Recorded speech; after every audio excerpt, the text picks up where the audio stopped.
और news one India पर उत्तराखंड की आज की सबसे बड़ी खबर आपको बताएं। उत्तरकाशी जिला पंचायत अध्यक्ष दीपक बिजलान के खिलाफ एफआईआर के आदेश दिए गए हैं और विशेष सचिव गृह रिद्धिमा अग्रवाल ने आदेश जारी किए हैं।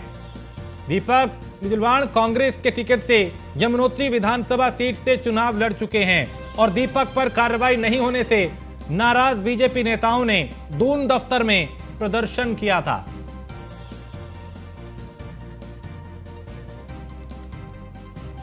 दीपक पर कार्रवाई नहीं होने से नाराज थे बीजेपी नेता। तो न्यूज वन इंडिया पर उत्तराखंड की आज की यह सबसे बड़ी खबर, जहां उत्तरकाशी जिला पंचायत अध्यक्ष दीपक बिजलान के खिलाफ एफआईआर के आदेश दिए गए हैं। सुदीप जैन हमारे विशेष संवाददाता इस पे ज्यादा जानकारी देंगे। सुदीप, दीपक के खिलाफ एफआईआर के आदेश दिए गए हैं, पूरा मामला क्या था? जो जांच थी वो बहुत पूर्व में पूरी हो चुकी थी और बीते दिनों से लगातार जो उत्तरकाशी के भारतीय जनता पार्टी के कार्यकर्ता हैं और जिला परिषद सदस्य हैं वो दबाव भी बना रहे थे कि जब अनियमितताओं में पुष्टि हुई है तो मुकदमे में देर कैसी। बीते दिनों भारतीय जनता पार्टी दफ्तर में प्रदर्शन भी जिला पंचायत सदस्यों द्वारा किया गया था। इसी कड़ी में एसआईटी के द्वारा निर्णय लेते हुए जो उनकी रिपोर्ट थी उसके आधार पर गृह विभाग ने मुकदमा दर्ज करने के आदेश दे दिए हैं। गृह विभाग ने अपने आदेशों में यह भी लिखा है कि मुकदमा दर्ज होने के बाद जांच में हुई कार्रवाई से शासन यानी गृह विभाग को भी अवगत कराया जाएगा। और दीपक बिजलान जिला पंचायत अध्यक्ष रह चुके थे और अध्यक्ष रहते ही वो यमुनोत्री सीट से कांग्रेस से चुनाव भी लड़े थे। इन पर वित्तीय अनियमितताओं और सरकारी धन के गबन का इल्जाम है। ठीक है, आप मेरे साथ बने रहिए सुदीप, कुछ और खबरों पे भी आपसे जानकारी लेंगे। फिलहाल शुक्रिया। और अगली खबर का रुख करेंगे जहां पे चूंकि आपको ये बताया कि कैसे दीपक बिजलान की जो मुश्किलें हैं वो बढ़ रही हैं। आगे बढ़ते हैं, बात करते हैं चूंकि आज आईपीएस की ट्रांसफर लिस्ट जो है वो जारी हो सकती है और डीआईजी जो है उनको विद्युत विजिलेंस का अतिरिक्त चार्ज मिल सकता है। सचिवालय में अपर मुख्य सचिव गृह राधा रतूड़ी और डीजीपी के बीच चर्चा जारी है। अपर सचिव गृह के पद पे आईपीएस निवेदिता कुकरेती आ सकती हैं, सूत्रों के हवाले से ऐसा कहा जा रहा है। और शासन में एक और आईपीएस की एंट्री संभव है। रेंज स्तर पे तबादलों पर फिलहाल संशय बरकरार है और डीआईजी कुमाऊं नीलेश आनंद भाणे की जो चाल है वो गई है। फिलहाल डीआईजी कुमाऊं वो बने रहेंगे, तो डीआईजी गढ़वाल का भी हटना मुश्किल है। सूत्रों के हवाले से ऐसी जानकारी, आज जारी हो सकती है आईपीएस की ट्रांसफर लिस्ट। और सुदीप इस पे ज्यादा जानकारी के साथ देहरादून से हमारे साथ बने हुए हैं। सुदीप, आज आईपीएस अफसरों की लिस्ट जो है वो जारी हो सकती है, कुछ नाम ऐसे जो चर्चाओं में है जिनकी संभावना? जी बिल्कुल, देखिए आईपीएस अफसरों की तबादला लिस्ट आज जारी हो सकती है और अपर सचिव के पद पे, अपर सचिव गृह के पद पर निवेदिता कुकरेती शासन आ सकती हैं और जो आईपीएस अफसर हैं जन्मेजय खंडूड़ी उनको डीआईजी विजिलेंस का अतिरिक्त चार्ज मिल सकता है, जो हमारी जानकारी है। पहले रेंज स्तर पर भी तबादले होने थे जिसमें डीआईजी गढ़वाल को कुमाऊं जाना था और कुमाऊं के डीआईजी को हटना था, पर शायद फिलहाल इस फैसले को रोक दिया गया है। और इसी प्रकार से जो अभी एपी अंशुमन आईजी इंटेलिजेंस ये एडीजी में चूंकि प्रमोट हुए हैं तो इनको एडीजी इंटेलिजेंस का चार्ज मिलने जा रहा है। अभी थोड़ी देर पहले 4 बजे के करीब मुख्यमंत्री पुष्कर सिंह धामी, एसीएस होम और डीजीपी के बीच समीक्षा बैठक हो चुकी है और उम्मीद यही की जा रही कि आज देर रात के आदेश जारी हो जाएंगे। आज रात को तस्वीर साफ हो जाएगी कि किसको क्या जिम्मेदारी दी जा रही है? जी बिल्कुल, आज रात तक स्पष्ट हो जाना चाहिए। और इसके तुरंत बाद हमारी जानकारी ये भी है कि जो बीते दिनों आईएएस अफसर प्रमोट हुए हैं सचिव रैंक में, इनके भी तबादला लिस्ट पर मंथन शुरू हो चुका है। चीफ सेक्रेटरी दिल्ली जा रहे हैं चीफ सेक्रेटरी कॉन्फ्रेंस में, तो उम्मीद ये जताई जा रही है जब वो 7 तारीख को लौटेंगे तो इस पर भी एक्सरसाइज आगे बढ़ सकती है। चलिए, बहुत शुक्रिया सुदीप इस तमाम जानकारी के लिए। आगे बढ़ते हैं, देहरादून में स्थित राजकीय बालिका इंटर कॉलेज कोलागढ़ पहुंच के मुख्यमंत्री पुष्कर सिंह धामी ने इंटर कॉलेज के नवनिर्मित भवन और नेताजी सुभाष चंद्र बोस आवासीय छात्रावास झाड़ीपानी का लोकार्पण किया। साथ ही नेताजी सुभाष चंद्र बोस आवासीय छात्रावास कोलागढ़ का शिलान्यास भी किया गया। इस दौरान प्रदेश के शिक्षा मंत्री धन सिंह रावत ने बताया कि प्रधानमंत्री मोदी के विजन के अनुसार प्रदेश सरकार राज्य में विकास और शिक्षा का स्तर बढ़ाने के लिए निरंतर प्रयास कर रही है। 2025 तक उत्तराखंड को देश के सर्वश्रेष्ठ राज्यों में शामिल करने के लक्ष्य को लेकर सरकार इस प्रकार के विकास कार्यों को करने के लिए सदैव तत्पर रहती है। जैसा कार्यक्रम में भी आपने देखा, हमारे 11 ऐसे इस समय आवासीय विद्यालय संचालित हैं जहां पर हम निराश्रित और बेसहारा बच्चों को शिक्षा दे रहे हैं। उसी तरह के आज 2 आवासीय विद्यालयों का यहां शिलान्यास किया गया है और 2 का लोकार्पण किया गया है। तो एक तो इसमें जो भी ज़रूरतमंद हैं इस तरह के लोग, उनको हम लोग इसमें रख रहे हैं और शिक्षा दे रहे हैं और उनका भोजन, कपड़े और पठन सामग्री जो भी है सब फ्री दे रहे हैं। हमारे राज्य में अभी तक 11 स्थानों पे नेताजी सुभाष चंद्र बोस के नाम पे जो है वो छात्रावास बन गए हैं और उसमें अनाथ बच्चों के पढ़ाई की जाएगी, बेसहाय बच्चों की पढ़ाई की जाएगी। राज्य के अगर किसी हिस्से में भी और भी ज़रूरत पड़ेगी तो भारत सरकार और राज्य सरकार मिलकर इन छात्रावासों को और चलाएगी। और मैं कह सकता हूं कि शिक्षा के लिए 2023 में हम स्मार्ट क्लास से लेके वर्चुअल क्लास से लेके टीचर्स की नियुक्तियां से लेके हर प्रकार हम इस साल 2023 को जो है शिक्षा के क्षेत्र में गुणवत्ता पे पूरा ध्यान देंगे। पूर्व मुख्यमंत्री हरीश रावत की पार्टी हो राजनीति पर चर्चा ना हो, ऐसा संभव नहीं है। सोमवार को हरीश रावत ने एक बार फिर मंडवा पार्टी के जरिए सरकार पर तंज कसते हुए कहा कि राज्य सरकार को पहाड़ी उत्पादों को बढ़ावा देने की जरूरत है, जिससे राज्य के किसानों को अपनी फसल का उचित मूल्य मिल सके। उन्होंने कहा कि 2012 में उनके द्वारा ये मुहिम छेड़ी गई थी, जिसका नतीजा रहा कि राष्ट्रीय स्तर पर उत्तराखंड के उत्पादों को अलग पहचान मिली है।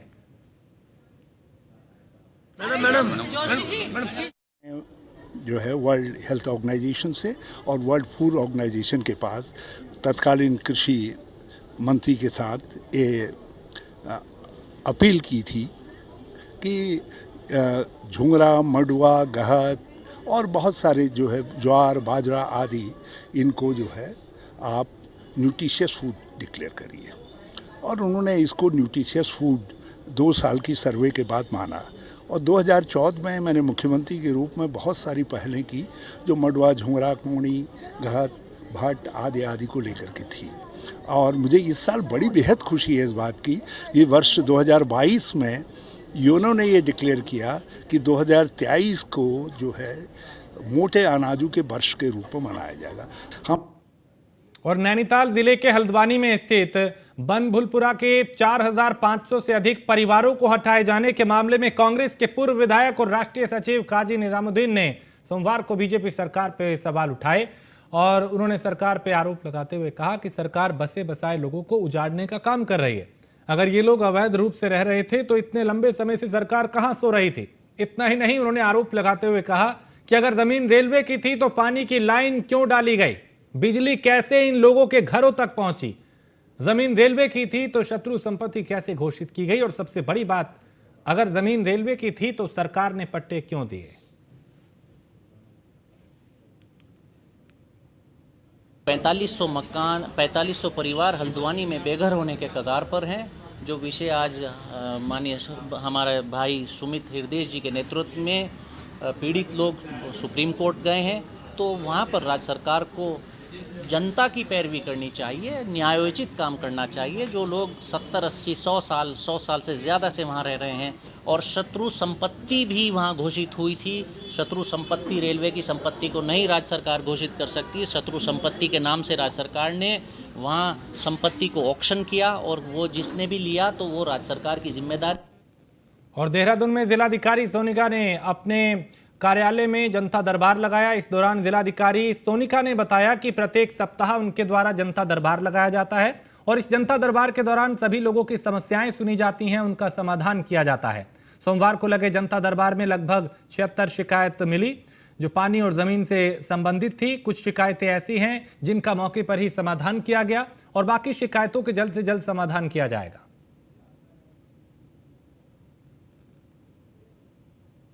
इसके करीब कुछ शिकायतें आई हैं और वही जो हमेशा की तरह है, हमारे यहाँ पे मेनली लैंड से रिलेटेड हैं, कुछ पानी से रिलेटेड, कुछ बिजली से रिलेटेड, इसी तरह से कंप्लेंट्स है। और हम कोशिश करते हैं कि जितना जल्दी इनका निस्तारण हो सके और जो इमीडिएट वाले होते हैं हम उसी टाइम पे इनका निस्तारण करें। और दून पुलिस ने मोबाइल की बड़ी रिकवरी की है। उत्तराखंड समेत दिल्ली, हरियाणा, यूपी, बिहार के रहने वालों के फोन भी बरामद किए हैं। इन फोन की कीमत 50 लाख से ज्यादा है। पुलिस ने 252 लोगों को उनके खोए हुए फोन लौटाए हैं। इतने लंबे समय बाद अपने फोन पाके लोगों के चेहरों पर भी खुशी थी और डीआईजी देहरादून दिलीप सिंह कुंवर ने अपने हाथों से जिन लोगों के फ़ोन थे उनको ये सौंपे।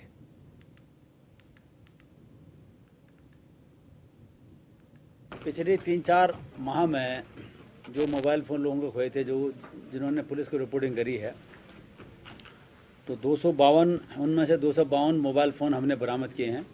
इनका मार्केट में प्राइस लगभग 50.5 लाख रुपया है वर्तमान में। और इसमें आज हमने 18 लोग को बुलाया था, उनको हमने मोबाइल फ़ोन सुपुर्द कर दिया है। अब बाकी फ़ोन हम सभी लोगों को इंडिविजुअली संपर्क करके उनको वापस दिला रहे हैं। आइडिया ये था कि जो खोए फ़ोन हैं, इनको 9 वर्ष के पहले दिन मतलब कार्य दिवस के 9 वर्ष के पहले कार्य दिवस के दिन हम लोगों को जो उनका खोया फ़ोन था वापस करा करके उनके चेहरे पर खुशी लाएं। और जीएस मर्तोलिया ने न्यूज़ 1 इंडिया से खास बात की और अधीनस्थ सेवा चयन आयोग के चेयरमैन हैं जीएस मर्तोलिया।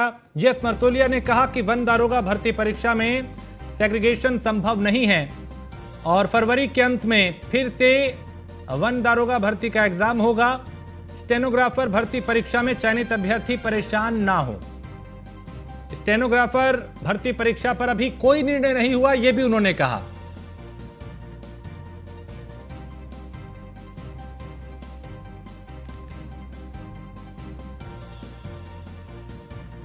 तो जीएस मर्तोलिया ने न्यूज़ 1 इंडिया से एक्सक्लूसिव बातचीत की। उत्तराखंड में बेरोजगार युवा नौकरियों के लिए तलाश कर रहे हैं और यूकेएसएससी ने 3 भर्तियां निरस्त की हैं, जो कि मार्च में दोबारा होंगी और जबकि अन्य पर शासन से निर्णय होगा।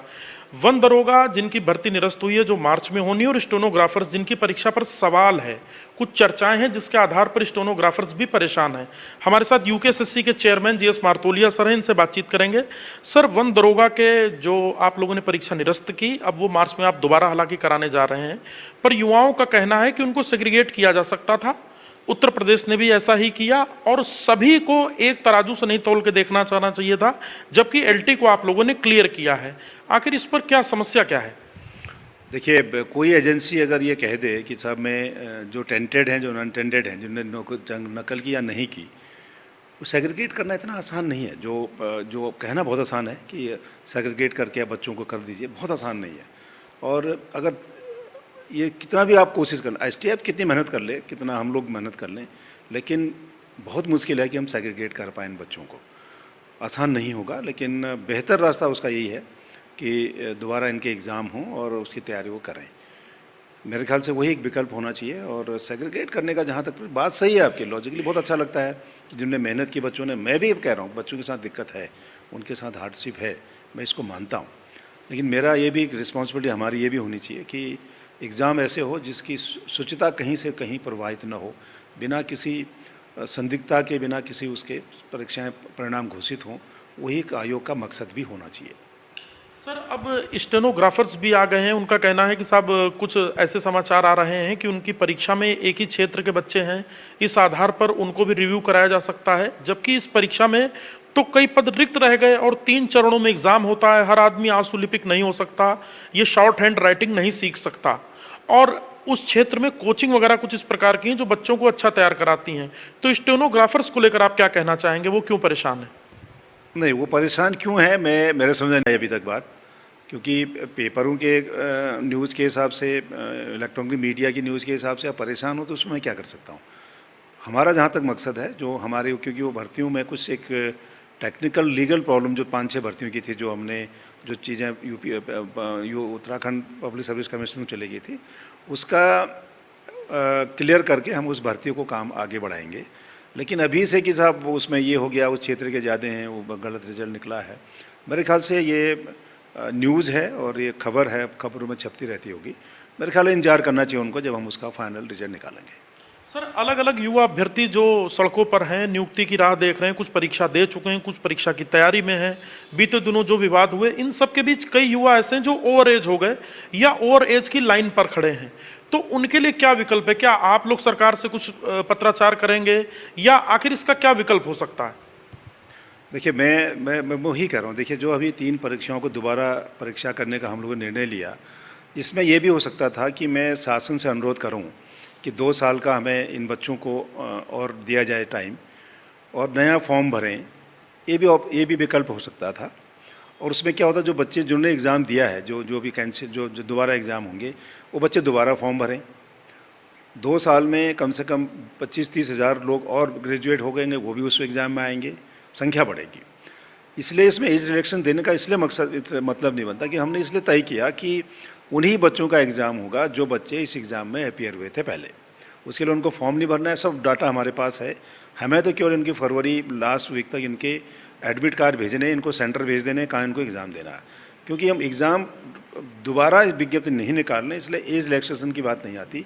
इसलिए इलेक्शन उसमें इस वाले भर्ती में तो पॉसिबल नहीं है। तो सर वन दरोगा भी तो यही बात कह रहे हैं कि अगर उनको जो इतना वक्त अगर उनका ख़राब हो गया, वो एलटी को तो यदि आपने ग्रीन सिग्नल दिया वो सेग्रीगेट करके भी पा सकते थे। उनका कहना हमारा समय बहुत ज़ाया हुआ, इसका क्या आप उत्तर देना चाहेंगे? नहीं, मैं वही कर एलटी जो हमारी स्नातक स्तरीय में, वही एलटी में भी लागू, उसमें भी लागू होता है, वन दरोगा में भी। हमारे हिसाब से जो तफ्तीश के दौरान अभी हम देख रहे हैं, उसका ट्रेंड देख रहे हैं। अभी STF वाले आज भी बैठे हैं हमारे पास, आए हैं, बात कर रहे हैं ऊपर से। देखिए, मैं संभावनाओं पर कि साहब ऐसा नहीं हुआ, हमने नकल नहीं की, बहुत मुश्किल है कहना।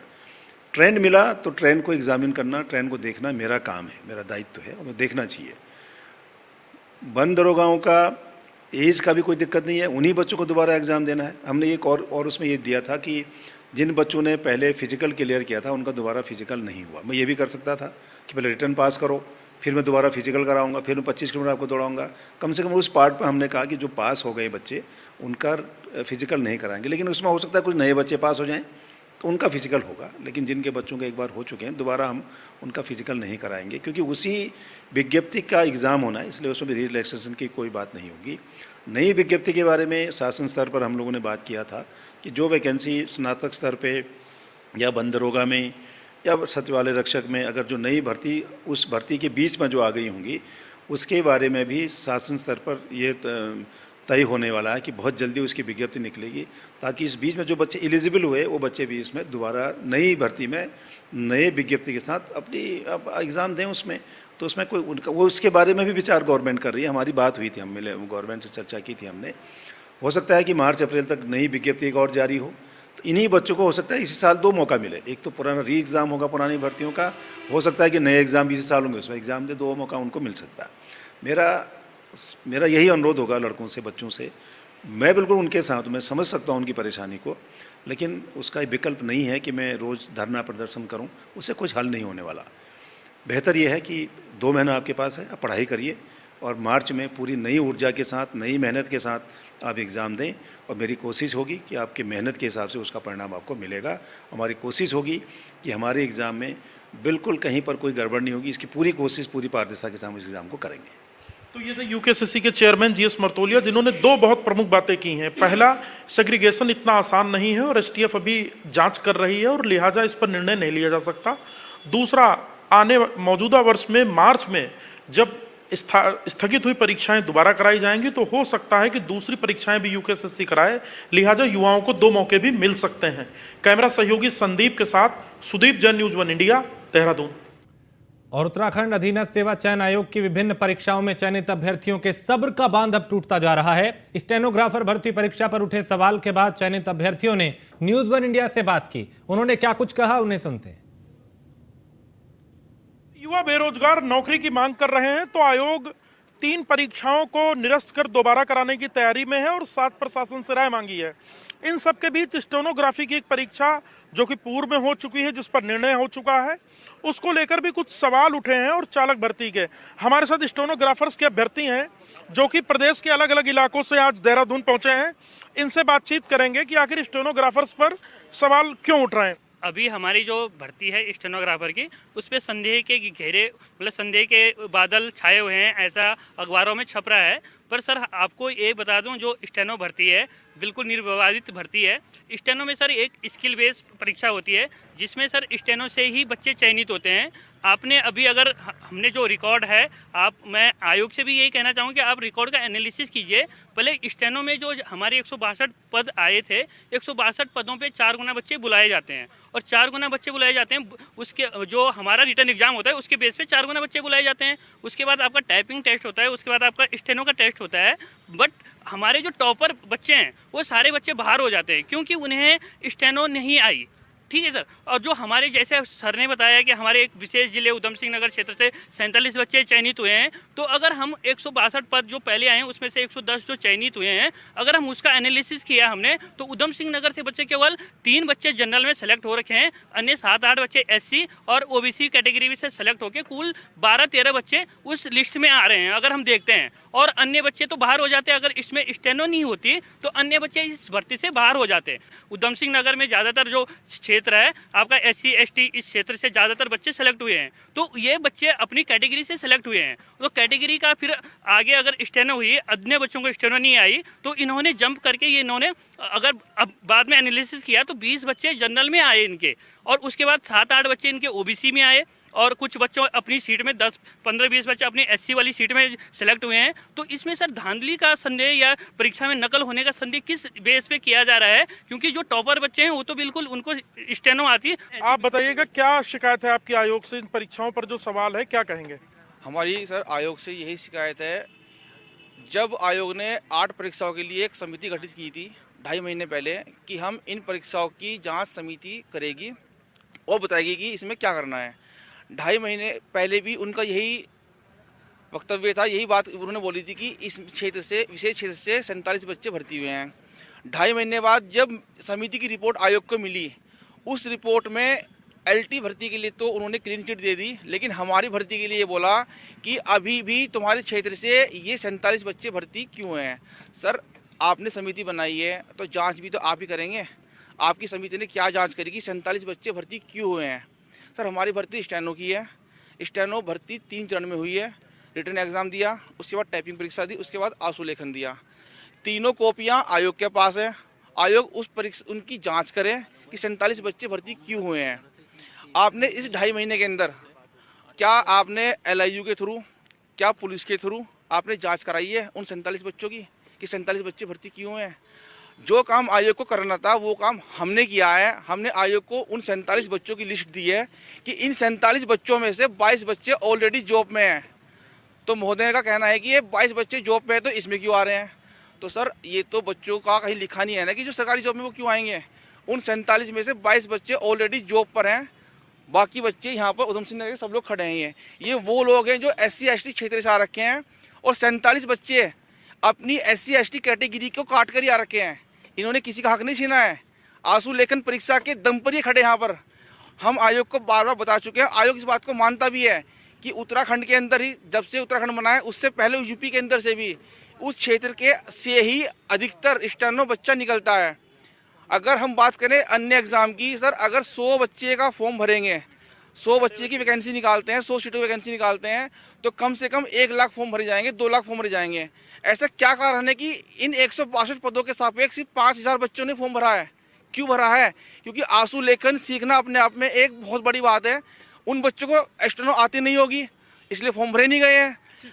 आप बताइएगा क्या नाम है आपका, कहाँ से आई हैं? सर सविता भट्ट, मैं यहीं से देहरादून से ही हूँ। भट्ट जी बताइए, क्या आप लोगों की परीक्षा को यदि रिव्यू पर जाने की बात कही जा रही है, आयोग कह रहा है रिव्यू कराएंगे, शिकायत है, आपको क्या आपत्ति, क्या कहेंगी? सर पहले तो हमारी भर्ती को ऑलरेडी 3 साल हो चुके हैं, और एकमात्र हमारी ऐसी भर्ती थी जिसमें पेपर लीक का कोई मामला नहीं था, क्योंकि हमारा पेपर RMS ने नहीं करवाया था, हमारा ऑनलाइन पेपर हुआ था।